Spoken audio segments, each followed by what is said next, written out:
بسم اللہ الرحمن الرحیم۔ السلام علیکم ناظرین، علاقائی خبروں کے ساتھ میں ہوں علی حسن صابری اور آپ دیکھ رہے ہیں نوائے nation. Government girls higher secondary school 452 گاہوے میں ایک شاندار تقریب کا انعقاد کیا گیا۔ تقریب میں پوزیشن ہولڈرز بچیوں کو ان کی کارکردگی پر خصوصی انعامات سے نوازا گیا۔ تقریب کی مہمان خصوصی میڈم شگفتہ ناز، ڈپٹی ڈسٹرکٹ ایجوکیشن افیسر خواتین تاندنیا والا اور میڈم امت القیوم سابقہ پرنسپل تھیں۔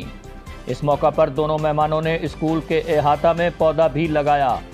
تقریب میں بچیوں سے خطاب کرتے ہوئے میڈم شگفتہ ناز کا کہنا تھا کہ یہ سکول میرا ذاتی سکول ہے اور یہ مین پر ہونے کی وجہ سے مرکزی سکول بھی ہے۔